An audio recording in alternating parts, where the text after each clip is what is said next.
Hello, it's Action News Year in Review. We turn the page on 1987, but not before looking back on the events and people who shaped the news over the past year. One man's dream and a region's collective hope for a new, thriving industry died this year under the crush of bills that couldn't be paid. After fighting for the birth of Boyertown and then fighting for its survival, Anthony Forgione had to watch his creation die a slow, emotional death. What do we have to get him off the property. Right. Don't ever come on my property. Ever. I'll come on anywhere I want. You come on here and you have him arrested. That's right. Don't ever come on my property. Don't ever come on my park. This is your property. Yeah, it's his property. That's my property. All right, let's go.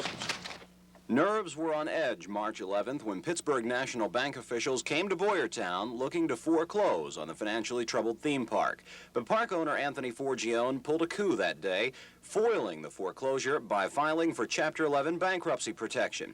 Forgione bought time, another season. Enough time, he hoped, to have the park showing a profit.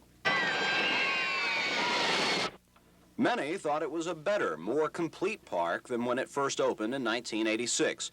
But the park was still millions of dollars in debt. And by September, Anthony Forgione's battle to keep the bank and other creditors at bay came to an end.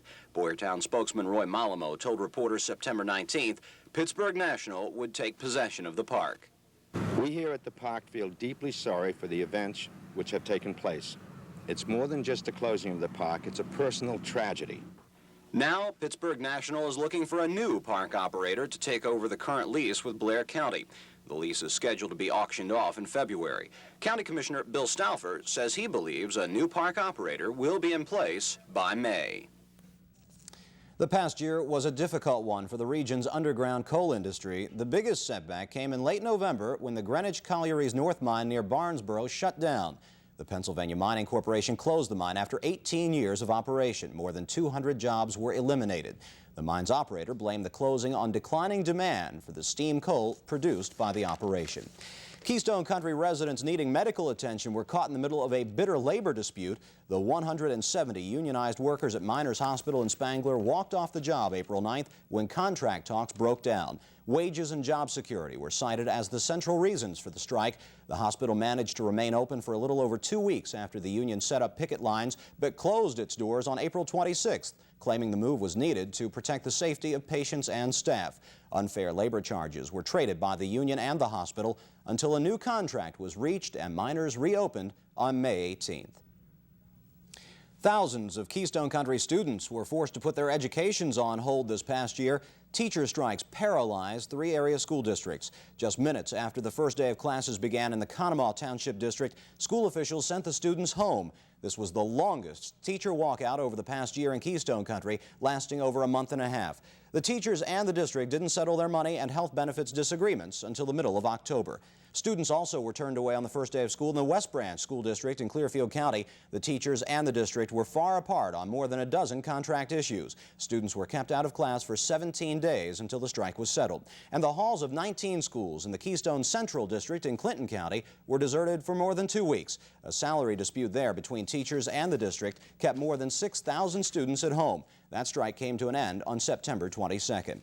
And another Keystone Country strike drags on into the new year. 720 workers at the Lock Haven plant of Hammer Mill Paper walked off their jobs June 20th after failing to reach a new contract. A week later, the company began hiring replacements for those workers, and those replacement workers are apparently what's keeping the two sides apart 6 months later. The strike was marked by numerous rallies, some of which turned violent. State police were called in to keep order. The strike also drew the attention of presidential candidate Jesse Jackson, who came to show his support for strikers in November. Nearly 30 workers for the city of Altoona didn't have the option to go on strike. They lost their jobs because of budget cutbacks at Altoona City Hall. Shane Bishop reports layoffs in the police and fire departments caused the most concern. 1987 will be remembered as the year the layoffs hit hardest at Altoona City Hall. In June, 6 police officers were laid off after an arbitrator awarded the police union a salary increase. Mayor David Janetta said the city simply could not afford to keep as many officers on patrol. In October, 3 of those officers were hired back, only to lose their jobs again the end of the year. As council began its 1988 budget preparations, members found a $1.6 million deficit. Council was able to trim $500,000 from the deficit, then turned to layoffs to balance the budget. In the end, the Budget Acts cost 3 police officers, between 9 and 12 firefighters, and 13 non-uniformed workers their jobs the first of the year. Tough situation, but it's something that had to be done. If we don't do it, our whole city's in jeopardy. And I think that's really the bottom line. Council also voted to raise taxes about 2 mills, leaving council members the unenviable task of cutting services to citizens while making them pay more taxes in 1988. Shane Bishop, TV 10 Action News.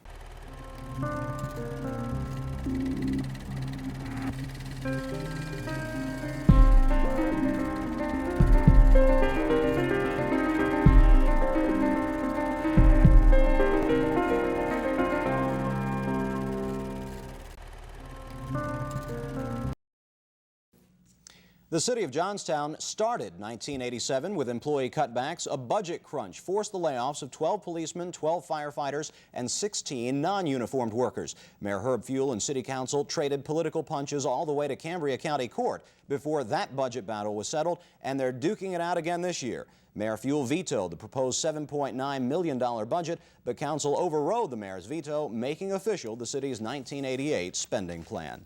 After more than 2 years of negotiations, the Altoona Citizens Cable Committee and Warner Cable hammered out a new franchise agreement in November. Warner agreed to offer 30 channels on basic service to customers beginning in late 1988. The contract between the city and Warner will run for 15 years. Altoona got an economic boost. Early in 1987, State Senator Robert Jubileer announced the city was in line for $200,000 to spur the in-town economy after receiving full development status under the Enterprise Zone program. It's been a banner year economically for Clinton County. The Avtech Corporation out of California has selected 3 possible sites near Lock Haven to locate its airplane manufacturing plant. 400 much-needed jobs hinge on Senate approval of state funds to assist with that move. And the economic tide rose even higher in Clinton County with the announcement that American Coastal Industries from Virginia wants to take over the idled ChemCon plant to produce Navy storage sheds. Up to 225 new jobs will be created once the contract gets military approval. The promise of 100 more new jobs came to Keystone Country over the summer when Pennsylvania struck a deal north of the border. Congressman Bud Schuster and Governor Casey came to Altoona to announce that a Canadian firm was coming to Keystone Country. The International Barrier Corporation makes steel barriers used in highway construction. Governor Casey predicted that the Canadian plant would be built in Sproul by the fall, but construction was delayed. When we come back, a fight against racial hatred hits home.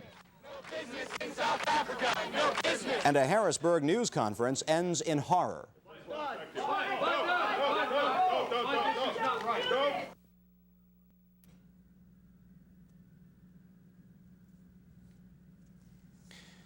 Penn State students fighting for what they called justice in South Africa claimed victory in the fall of 1987.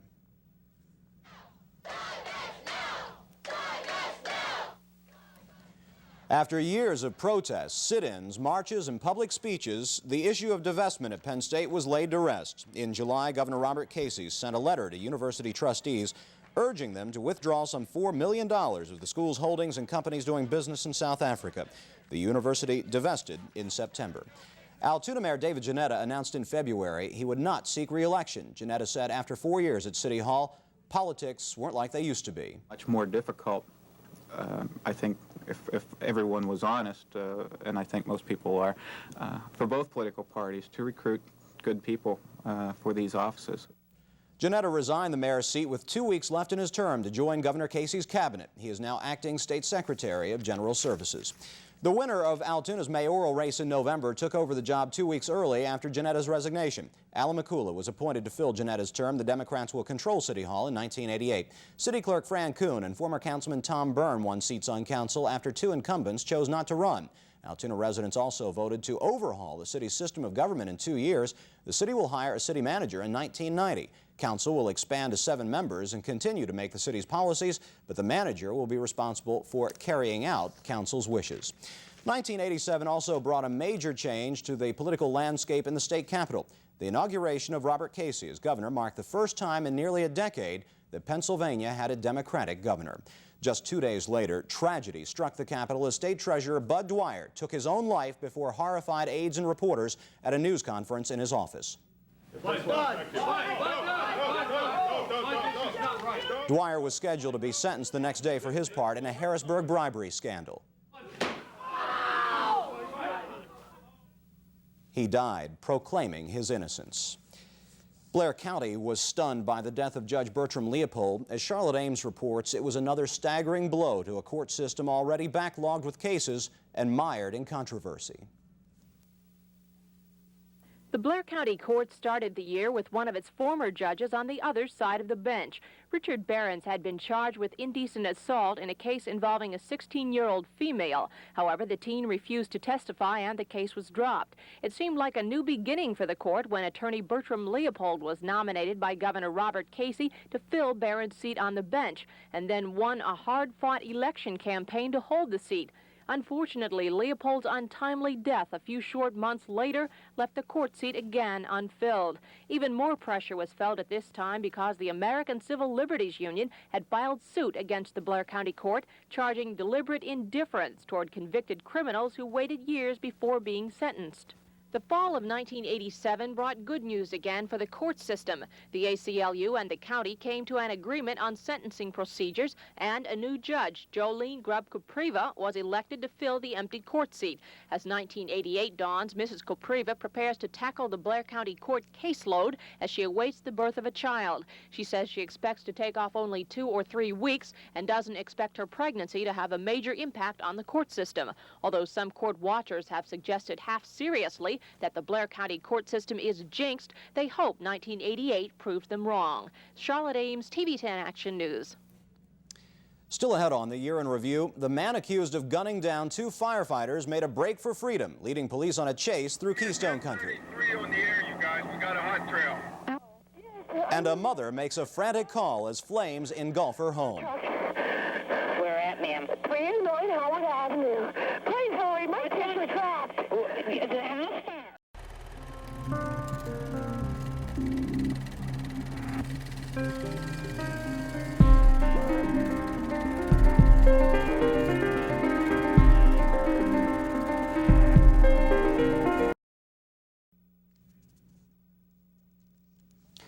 Last February, fire ripped through a mobile home in Clearfield County. 5 people, 4 of them children, died in the flames. Barrett Peterson reports on the tragedy in Arvona. The trailer of Richard Hockenberry was totally destroyed. There was nothing left. But he lost much more than possessions. 5 members of his family died here. Hockenberry was awakened that night of the fire by one of his daughters. I talked to him afterwards, and he said that his little girl, 6-year-old girl, was in the hallway hollering or something, and he got up out of bed to go see what was wrong, and the house was full of smoke. Hockenberry saved his daughter, but his 27-year-old wife Barbara and their 4 other children died in the flames. By the time Arvona firefighters got to the scene, it was just too late. When you have 5 lives lost at one particular fire incident, you know, it's a tragic loss for everyone. Hockenberry used to be an Arvona firefighter, a colleague of the men who responded to the alarm that night, and they felt for their friend. I was one of the ones that helped take them out, and it's the roughest thing I've ever done in my life. A loss like that, I mean, people can talk, but it just makes you want to go home and hug your own kids for a while. State Police fire marshals searched through the burned-out rubble and found a frayed electrical cord and pinpointed that as the cause of this tragedy. Barrett Peterson, TV 10 Action News. 3 Altoona children died when fire hit their home May 8th. Fire authorities think 5-year-old Jamie, 3-year-old Bobby, and 2-year-old Wayne Stoner may have been playing with matches before flames swept their Howard Avenue home. Their mother, Jennifer, tried to save the 3, then ran to a nearby store to call for help. Good morning, City Hall. Yes, I need a fire truck. Where at, ma'am? 309 Howard Avenue. Please hurry, my kids are trapped. The house fire. Yes.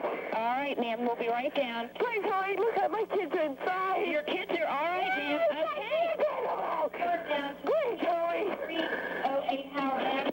Fire. Yes, ma'am, we're on the way. A veteran Blair County firefighter died in the line of duty in 1987. Altoona firefighters have been called to an early morning blaze at the Auto Electric Service Company on Union Avenue.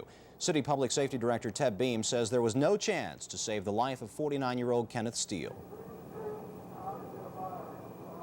I was standing right there with the other firemen, and it happened so fastly that the warning was simply get back, and by the time we got the words out of our mouth, the wall had collapsed and hit him. There was really virtually no time to escape. We rushed to him immediately after the collapse, but there was nothing that could be done. The man whom firefighters were trying to save when Steele was killed, night watchman Michael Wilt, managed to escape the building by himself, but not before being fatally injured. He died later at West Penn Hospital in Pittsburgh. 40-year-old Clinton County firefighter Thomas Probst was killed in the line of duty in November. Probst died when he was trapped beneath a collapsed chimney while fighting a fire near Lock Haven. In Mifflin County, 2 firefighters trying to save lives lost their lives, cut down by a gunman. Barbara Petito has more on that story and the drama that followed. It began as a routine fire call, but when volunteers arrived at this home near Reeds Gap State Park, they were met with a hail of gunfire. The bullets shot out of this living room window killed firemen Dennis Briggs and Darrell Foltz and seriously injured State Trooper Phil Rickard. The alleged gunman, 25-year-old Randall Himes, was taken into custody and placed in the Mifflin County Jail. 11 days later, Himes and 2 others made an early morning strike for freedom, escaping from their cell blocks unbeknownst to guards who failed to make routine bed checks. Be at 10:33 on the air, you guys. We got a hot trail. Hours after the escape, police began a ground and air search, combing the wooded areas of Mifflin Town. The 3 were spotted. Randy Himes surrendered. They deserve to be caught. They don't deserve to be out there running around. Himes was returned to the Mifflin County Jail, but was moved to the Huntington State Prison after alleged death threats were made. There, he remains awaiting a January trial on murder, attempted murder, aggravated assault, and arson charges. For the Year in Review, I'm Barbara Petito. In Altoona, the brutal execution-style murder of gas station attendant Robert Garlick resulted in a life sentence for his killer. William Saltzman admitted shooting Garlick to death and leaving his body behind the Altoona Bible Church. Judge R. Bruce Brumbaugh sentenced Garlick to life in prison without the possibility of parole. In Clearfield County, a Rockton teenager was convicted of beating to death his grandfather. Howard Getz was convicted of third-degree murder in the February 18th death of 73-year-old Joseph Laurinaitis, whose body was found the next day in his Sandy Township home. Getz and Donald McCracken were convicted of killing Laurinaitis during a break-in at the house. Both are now serving time in Western Penitentiary. A quiet college town was turned upside down in March when Penn State students returned from spring break learning one of their classmates was dead. 21-year-old Dana Bailey had been stabbed repeatedly in the chest. The young woman's killer is still at large in spite of an intense police investigation. Employees of an Indiana County store found themselves diving for cover when gunfire erupted in the Hills department store in July. It was just after 9:30 on a Tuesday morning when 53-year-old Harry Eccles walked into this Hills department store and started blasting away with an automatic pistol. When the gunfire ended, 3 people were dead, including Eccles, 20-year-old Cheryl Rayburn, and 24-year-old Stephen Schaefer. Eccles and Rayburn lived together but recently separated. That breakup appeared to have been the reason for the murder-suicide.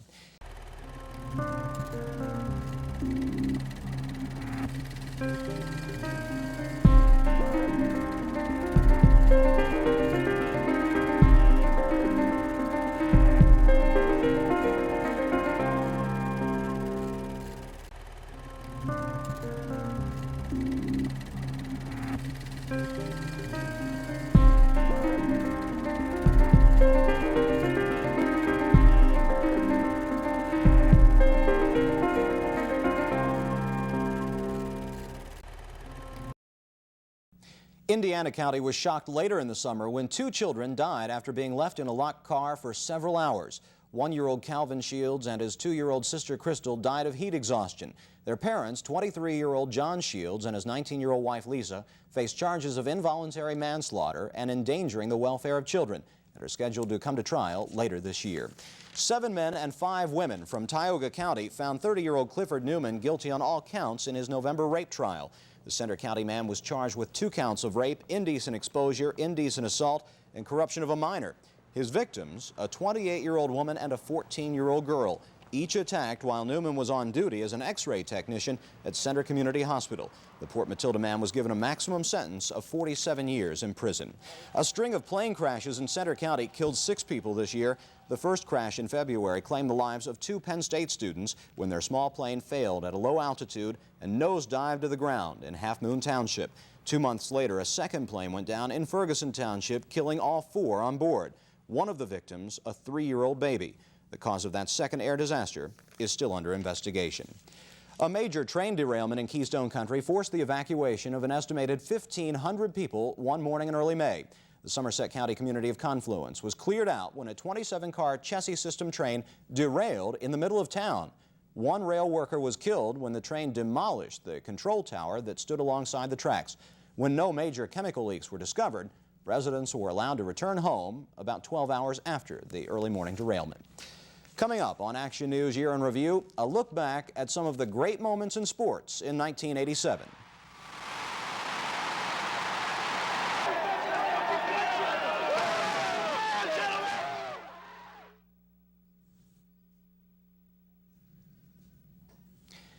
As usual, the TV 10 Sports Department was right on the ball in 1987, covering the events not only here in Keystone Country, but also across the nation. Penn State began our year, and the Nittany Lions will end it. Who will ever forget Pete Giftopoulos cradling this interception in the Fiesta Bowl, securing the national championship for Penn State, beating Miami 14-10. That would lead to a meeting with the president, pitting the Sportsman of the Year and Joe Paterno with an honorary Nittany Lion in President Reagan. From national championships to state championships, 4 area teams would go to Hershey, but only one would come back with the gold, the Bishop Carroll Lady Huskies. Not every basketball team tasted success. 4 years of losing records cost Kevin Porter his job at St. Francis, to be replaced by Jim Barron, a former assistant to Notre Dame's Digger Phelps. TV 10 was proud to bring you the Mazda Classic, featuring 14 of the top touring professional golfers in the world, including top money winner Paul Azinger. But Davis Love III, the tour's longest hitter off the tee, would beat them all, beating the Scotch Valley Country Club course as well with a score of 4 under par. In Pittsburgh sports, the Pirates made believers out of non-believing fans by finishing in 4th place of the Eastern Division with an 80-82 record.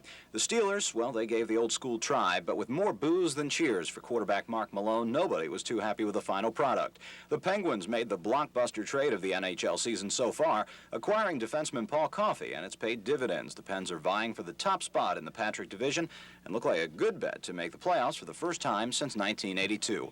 On the national scene, the NFL would give us Super Bowl champion New York Giants and Johnstown Steelers during a month-long player strike. We'd also say goodbye to Sweetness Walter Payton, the NFL's all-time leading rusher. The Minnesota Twins would beat unbelievable odds and the St. Louis Cardinals for a World Series title, while Dwight Gooden stunned the sports world with a coke habit. Other winners, Edmonton in the NHL and the LA Lakers in the NBA. Bobby Knight would lead Indiana to the NCAA Promised Land, while Al Unser would win in Indiana for the 4th time. And who could forget the pride felt with the return of America's Cup to America, courtesy of Dennis Conner.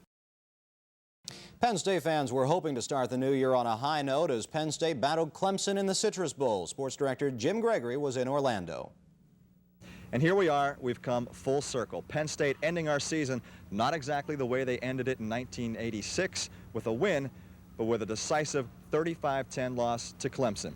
It's been a great year. I hope you've enjoyed it. I know I've enjoyed bringing it to you. And that concludes our look back at 1987. Thank you for joining us. For all of us here at TV 10, best wishes in this new year. Good night.